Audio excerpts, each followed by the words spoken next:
नमस्कार दोस्तों। Global affairs by Sandeep Manudhane series में आपका हार्दिक स्वागत है।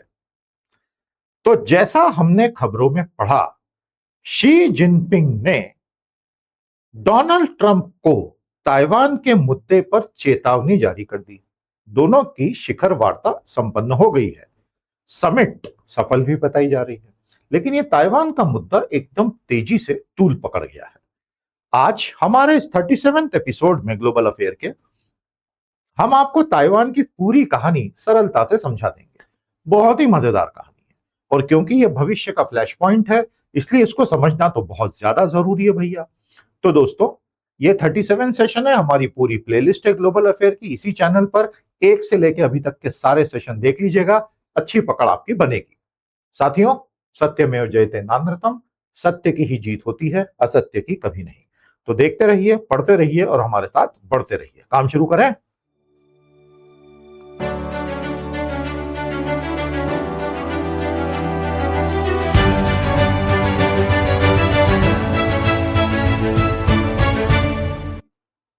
The Taiwan question. ताइवान और एक चीन का सवाल। तो ये एक चीन क्या है भैया? क्या एक से ज्यादा चीन है क्या दुनिया में? हाँ, मजे की बात है कि चाइना सिर्फ एक नहीं है, दो दो चाइना है दुनिया में। वही तो समझेंगे, वही तो समझेंगे। तो आज शी जिनपिंग ने डोनाल्ड ट्रंप को चेतावनी दे दी कि भाई, ताइवान को लेके गड़बड़ की तो सब कुछ भस्म हो जाएगा। अब ये तो बहुत बड़ी बात हो गई। तो आइए समझते हैं ये ताइवान का चक्कर क्या है। बहुत ही मजेदार कहानी है। छोटा सा द्वीप है, बहुत अमीर बन गया है, जबरदस्त अपने आप में ट्रांसफॉर्मेशन ले आया।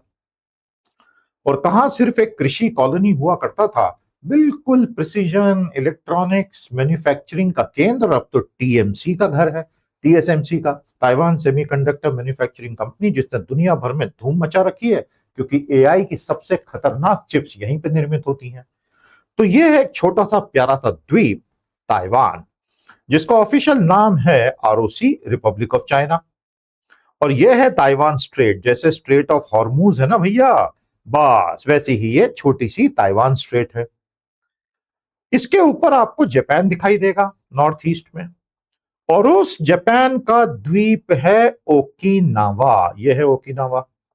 ओकिनावा पे अमेरिका का बहुत बड़ा सैनिक अड्डा है द्वितीय विश्व युद्ध के बाद से। तो इस पूरे क्षेत्र पे अमेरिका ने अपनी धाक बनाए रखी है, और ये चाइना को पसंद नहीं न है।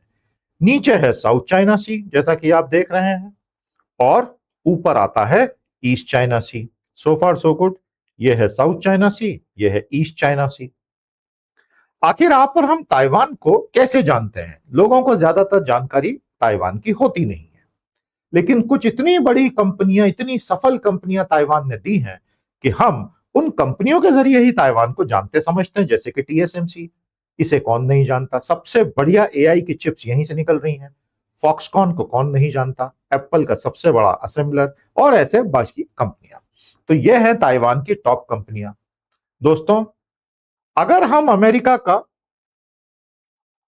चाइना का और ताइवान का एक बेसिक कंपैरिजन करें, अमेरिका की आबादी 34 करोड़, चीन की आबादी 130 से 140 करोड़, बहुत संशय है इनके एक्चुअल नंबर्स को लेके, और ताइवान की आबादी मुश्किल से 2.5 करोड़।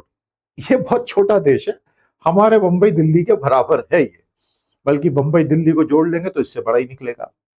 लेकिन इसका जीडीपी बहुत विशाल है, और इसलिए पर कैपिटा बहुत हाई है, लिविंग स्टैंडर्ड बहुत हाई है, और ये सब इन्होंने एशियन टाइगर बन के हासिल किया है। तो प्यारे साथियों, आखिर ये आरओसी आया कहां से? इसकी कहानी भी कोई कम मजेदार नहीं है। जब हम आरओसी की बात करते हैं तो 1895 में चीन और जापान का एक युद्ध हुआ था, और जापान को अमेरिका ने बंदूक के जोर पर 1860s में खुलवाया था। उसके बाद वहां मेजी रेस्टोरेशन हुआ, 30 साल में जापानियों ने सबको पछाड़ दिया, इतने मॉडर्न हो गए।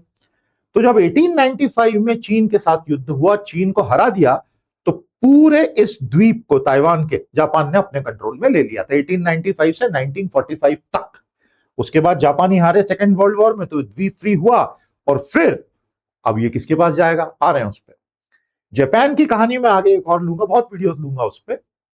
जापान ने 1905 में रशिया को हराया और वहां से फिर रूस के पूरे एम्पायर का, रोमानो डायनेस्टी का पतन अलग से शुरू हो गया। तो जापान ने इस दौरान कमाल किया था। तो ये आप बैकग्राउंड दिमाग में रखिएगा, बाकी फिर आगे के सारे तार मैं भी जोड़ देता हूं, झंझना उठेंगे तार सारे। ROC originally Republic of China 1912 में बना था, जब चीन में हजारों साल पुरानी शासन व्यवस्था, जिसमें डायनेस्टीज बदलती रहती थी लेकिन शासन चलता रहता था, 1912 में राज व्यवस्था कोलैप्स हो गई, मोनार्की कोलैप्स हो गई, चिंग डायनेस्टी आखिरी थी, और उसके बाद सन यात्सेन ने वहां पर रिपब्लिक ऑफ चाइना की स्थापना की। तब ताइवान किसी के भी कंट्रोल में नहीं था, जापान के पास था, याद रखना। और उसके बाद फिर कुओमिंतांग पार्टी, नेशनलिस्ट पार्टी, जमींदारों की पार्टी, जिसके नेता थे चियांग काई शेक। तो ये ऐसे सबसे पहले रिपब्लिक ऑफ चाइना नाम यहां से आया भैया। और ये जो आइलैंड थी, ये अल्टीमेटली केएमटी के पास 1949 में आई, जब मेन चाइना से उनको भगा दिया कम्युनिस्टों ने। रिपब्लिक ऑफ चाइना तो 1912 में बना, जब चिंग डायनेस्टी समाप्त हो गई थी, और उस वक्त 1895 वॉर हारने की वजह से जापान ने ऑलरेडी इस पूरे द्वीप पर कब्जा कर रखा था, तब ये आरओसी बना। उसके बाद ताइवान इनके शासन में जापान के रहा, लेकिन सेकेंड वर्ल्ड वॉर में जापान की बुरी तरह पराजय हुई, जब 2 एटॉमिक वेपन उसे झेलने पड़े, उसकी मार झेलनी पड़ी। तब 1945 में ताइवान द्वीप मेनलैंड चाइना को दे दिया गया। लेकिन प्रॉब्लम यह थी कि मेनलैंड चाइना में गृह युद्ध चल रहा था। एक तरफ थे KMT, Kuomintang, Chiang Kai Shek, और दूसरी तरफ थे माओ जेडोंग, चाइनीज कम्युनिस्ट। तो इतिहास में यह एम्बिगुअस पीरियड कहलाता है। अमेरिका की सारी ताकत केएमटी को मदद करने के लिए लगी थी। उन्होंने सपने में भी नहीं सोचा था कि कम्युनिस्ट उनको दौड़ा देंगे वहां से, लेकिन हुआ वही, और अमेरिका को शॉक लगा 1 अक्टूबर 1949 को, जब माओ जेडोंग ने तियानमेन स्क्वायर से चाइना की स्थापना की घोषणा कर दी। मैंने 4 घंटे का वीडियो इस पे बना के रखा, उससे बेहतरीन वीडियो आपको 100 Years ऑफ कम्युनिज्म पे मिलेगा ही नहीं। उसकी लिंक कमेंट में दी है, देख डालो पूरा का पूरा, तब आपको 100 साल के चीनी कम्युनिज्म की एबीसीडी पूरी समझ आ जाएगी। मेहनत तो करनी पड़ती भैया, उसके बिना समझ नहीं आता है। तो तब से ये जो एक एम्बिग्विटी बनी हुई है ना, इसका पूरा पूरा फायदा आज के कम्युनिस्ट लेते हैं, ये बोलते हुए कि भाई सिविल वॉर के समय वर्ल्ड वॉर में जापान हारा, और आज हम पीआरसी हैं, तो ताइवान हमारा ही हुआ ना वन चाइना पॉलिसी में। आरओसी वाले बोलते हैं बिल्कुल गलत। तो ये झगड़ा तब से चल रहा है। सिविल वॉर के बाद 2 अलग अलग सरकारें बनी, माओ जेडोंग ने पूरा चीन पकड़ लिया, PRC, People's Republic of China की स्थापना हुई, चाइनीज कम्युनिस्ट पार्टी, आज तक वही हालत है। और आरओसी में केएमटी चला गया और बोला ये हमारा आरओसी है, पीआरसी भी हमारा है, किसी भी दिन ले लेंगे। पीआरसी वाले बोलते हैं आरओसी भी हमारा है, किसी भी दिन ले लेंगे। दोनों ही एक बात बोलते हैं। इसको कहते हैं वन चाइना पॉलिसी। और दुनिया के देशों को बहुत फूंक फूंक के इनके साथ कदम रख के रिश्ते बना के चलना पड़ता है। तो ये पीआरसी और आरओसी का झगड़ा तब से चलता चला आ रहा है, चलता चला आ रहा है। वैसे ताइवान में कई दशकों तक मार्शल लॉ लागू था। ताइवान डेमोक्रेसी बाद में बना 1980s में आके, कई दशकों तक तो वहां मार्शल लॉ ही लागू था। और फाइनली आरओसी का अपना एक आज सेल्फ गवर्न डेमोक्रेटिक गवर्नमेंट है, और चीन का उसके ऊपर कोई कंट्रोल नहीं है। ये बात बिल्कुल सच है, मेन लैंड चीन का। ये कहानी समझ में आ गई? थोड़ी सी उथल पुथल भरी कहानी है, बट 1 मिनट मेहनत कर लो तो आ तो जाती है समझ में। यस और नो बोलिए दोस्तों। मजा आ रहा है सेशन में? ऐसे ही मजा आता रहेगा। अब पैरेलल में मैं आपको पिछली क्लास में जो 5 चीनी नेता बताए थे उनका फिर से टाइमलाइन दिखा देता हूं, ताकि आपको दिमाग में क्लियर रहे कि कौन कब नेता था। नेता कोई भी रहा हो, माओ जेडोंग, दंग Xiaoping, Jiang जेमिंग, who जिनताओ, Xi Jinping, Taiwan को लेके पॉलिसी इनकी सेम रही है, वन चाइना, ये हमारा है, और कोई भी और इनके साथ रिश्ते नहीं रखेगा। रिश्ते रखोगे तो हमसे रिश्ते तोड़ो, सीधे दादागिरी। तो ऑफिशियली इंडिया भी डायरेक्ट रिश्ते नहीं रखता है ताइवान से, सब डरते हैं चीन से, दुनिया के सारे देश। और वो अनऑफिशियली व्यापार व्यवसाय चलता रहता है। ऐसा डरा के रखा है चाइना ने सबको लंबे समय से। दोस्तों, आपको बताते हुए बहुत खुशी है, हमारी ये सीरीज बढ़िया स्पीड में चल रही है, सैंडीज इकोनॉमी क्रैकर्स। आइए इसका भी पूरा पूरा लुत्फ लीजिए, ज्ञान लीजिए। हफ्ते में 3 सेशंस आते हैं इसके, और ये आपको लेवल 2 में मिलेगी। नीचे ज्वाइन का बटन है, उसको प्रेस कीजिए, 5 लेवल ओपन हो जाएंगे, 1 2 3 4 5।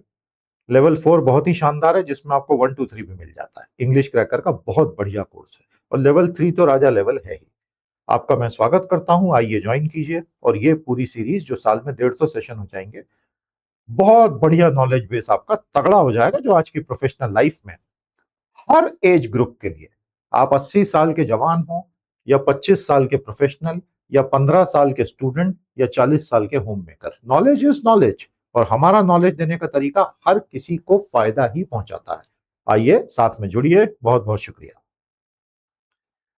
तो पीआरसी जो है वो ऐसा क्यों बोलता है कि आरओसी मेरा है? बहुत सीधी सी बात है, इसे वन चाइना प्रिंसिपल कहते हैं। मैंने ये डिटेल स्टडी मटेरियल यहां स्क्रीन पे दिया है, ये आपके लिए, इसको आराम से बाद में पॉज करके देख लेना। पीआरसी हो यानी शी जिनपिंग वाला, या आरओसी हो एक डेमोक्रेटिक गवर्नमेंट वाला, एक दूसरे से उल्टे दावे करते हैं, और दुनिया के देशों को बैलेंस बना के चलना पड़ता है, नहीं तो चीन के साथ रिश्ते बिगड़ जाएंगे, सब ये डरते हैं। पीआरसी बार बार बोलता है कि दुनिया में एक ही चाइना है भाई, जो परमानेंट मेंबर है सिक्योरिटी काउंसिल का 1972 से, उसके पहले आरओसी था, उसके बाद चाइना मेनलैंड चाइना आ गया था, तो तुम उनके साथ रिश्ते ही क्यों रख रहे हो? तो बीजिंग का यही कहना है कि ऐतिहासिक रूप से सब हमारा है, बिल्कुल दूर हो जाओ इससे। और बिल्कुल यही बात शी जिनपिंग ने आज डोनाल्ड ट्रंप से भी कही है कि यहीं पर आग लगेगी गुरु, अगर लगी तो। और विद इन ब्रैकेट उन्होंने बोल दिया कि ईरान तो तुमसे संभला नहीं, तुम सोच रहे हो ताइवान को तुम बचा लोगे। तो ये जो पूरा ईरान युद्ध हुआ, और ईरान ने लपक लपक के कूटा अमेरिका को, क्योंकि झुका नहीं पाए ना। The fact that America could not bend the will of the Iranians, and they are fighting back constantly, and their arsenal is growing every day, and the entire Gulf is at risk. This is the most catastrophic defeat of Donald Trump. America हार गया है, और empire में cracks पड़ना शुरू हो गए। 2 दिन चीन में अगर आपने डोनाल्ड ट्रंप की बॉडी लैंग्वेज देखी होगी, मुझे कुछ भी और बोलने की जरूरत नहीं है दोस्तों। तो ये संदेश उन्होंने दिया, और फिर चाइना ने बहुत सारे ऐसे कानून बना लिए जिससे उन्होंने ताइवान को ही अवैध बता दिया कि वहां अलग कैसे हो गए, सब कुछ हमारा, किसी भी दिन हम ले लेंगे भाई वगैरह। और रीयूनिफिकेशन हमारा राष्ट्रीय लक्ष्य है। तो वन चाइना नीति इसी को कहते हैं कि शी जिनपिंग यानी कि पीआरसी ये कहता है चाइना तो एक ही है, और उसमें ताइवान ऑटोमेटिकली आ जाता है, आरओसी जैसी कोई चीज ही नहीं होगी। और ये सब रीयूनिफिकेशन का हमारा नेशनल गोल है। यहां तक कहा जा रहा है कि पिछले 1 साल में शी जिनपिंग ने चाइनीज मिलिट्री के बहुत बड़े बड़े अधिकारियों को नौकरी से हटा दिया, कईयों को जेल में डाल दिया है, क्योंकि वो उनके रीयूनिफिकेशन गोल की तैयारी के लिए सही काम नहीं कर रहे थे। ऐसी खबरें आई हैं। सच्चाई क्या है ये चाइना में किसी को पता नहीं चल पाती है, बहुत ओपेक गवर्निंग सिस्टम है। वो तो बहुत खतरनाक बात है चाइना के बारे में।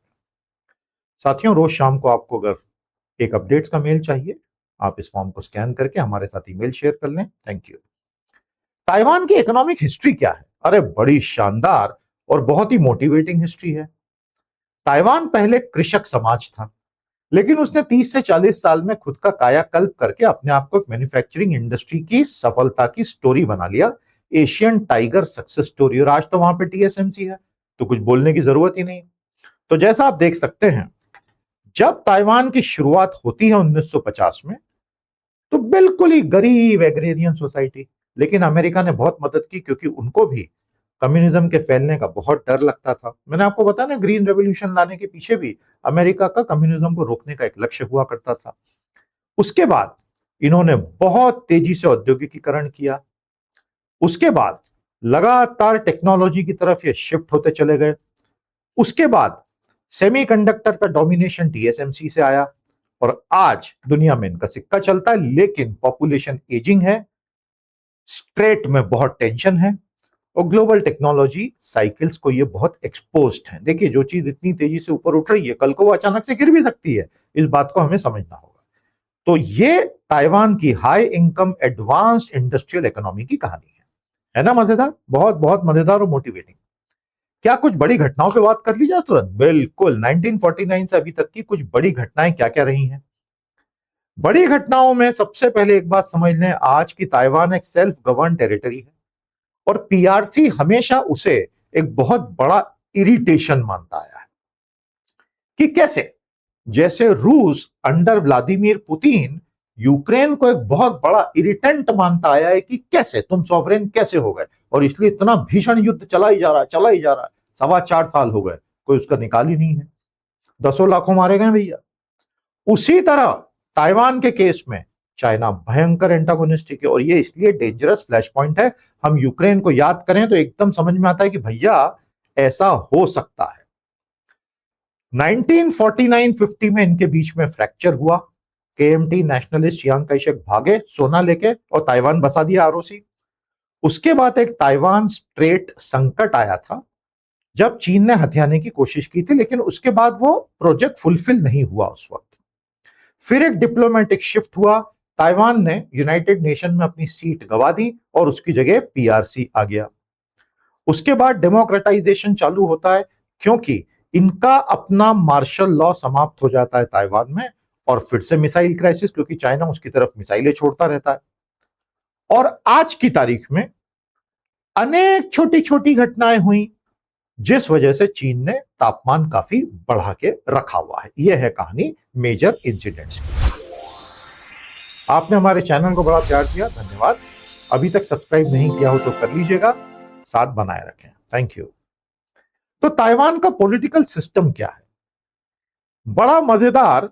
1987 तक डंडा राज था, वन पार्टी मार्शल लॉ, और वो पार्टी कौन सी है बताने की जरूरत ही नहीं, केएमटी, कुओमिंतांग, जो सिविल वॉर में कम्युनिस्टों के हाथों हार गई थी। तो ये मार्शल लॉ केएमटी चलाती रही 1987 तक, और बिल्कुल डंडे के जोर पे, कोई फ्रीडम ऑफ स्पीच नहीं, कुछ नहीं, गोली मार भेजे में भेजा शोर करता है, वो वाला सिस्टम। आपको याद होगा मैंने आपको बताया था कि ईरान का जो शाह था बड़ा क्रूर आदमी था।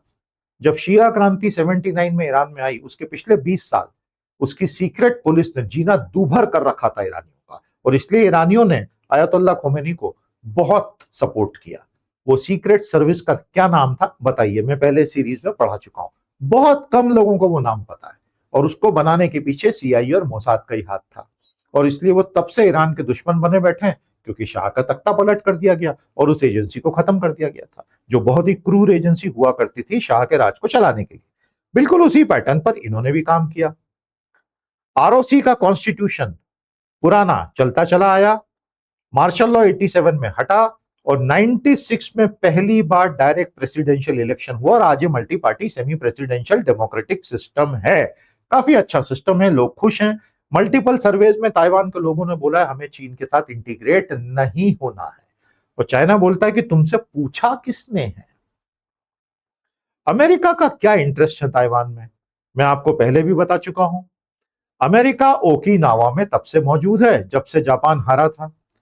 उसके अलावा अमेरिका को इस पूरे क्षेत्र में ज्योग्राफिक इंपॉर्टेंस दिखती है, तो वो किसी भी तरह ताइवान को छोड़ना नहीं चाहता है। लेकिन अब हालात बदल गए। ईरान से पड़ी मार अमेरिका को बहुत भारी पड़ रही है। क्या वो फिर चाइना के हाथों ऐसी मार खाना चाहेगा? ये तो बहुत सोचने वाली बात है। चाइना तो ईरान से दसों गुना ज्यादा ताकतवर है। जब ईरान, जिससे अमेरिका 60 गुना बड़ी इकोनॉमी है, लोग तो 5 गुना बड़ी हो तो ही डर के मारे भीगी बिल्ली बन जाते हैं, ये तो 60 गुना बड़ी अर्थव्यवस्था से टकरा गया ईरान, और झुक ही नहीं रहा है। अब झुकने भी नहीं वाला है, अब तो वो गेम जीत चुका है एक तरफा। लोग मान नहीं रहे आज भी इस बात को।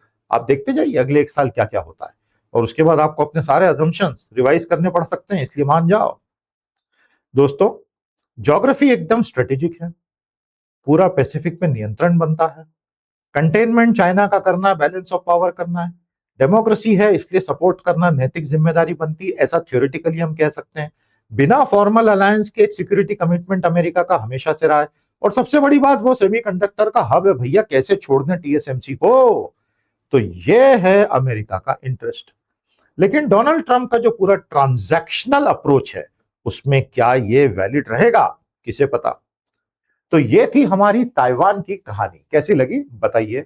आगे और लाएंगे, और बहुत सारे एपिसोड इसके ऊपर बनाएंगे, और शी जिनपिंग की धमकी भी हम आपको बता ही चुके हैं। प्यारे साथियों, इकोनॉमी क्रैकर्स के साथ जुड़े, उसके लिए आपको ज्वाइन करना होगा। उम्मीद करता हूं आप जरूर सपोर्ट करेंगे। इसी के साथ आज का सेशन समाप्त करते हैं। अब हम आपसे सोमवार को भेंट करेंगे सेशन नंबर 38 के साथ। नमस्ते, जय हिंद।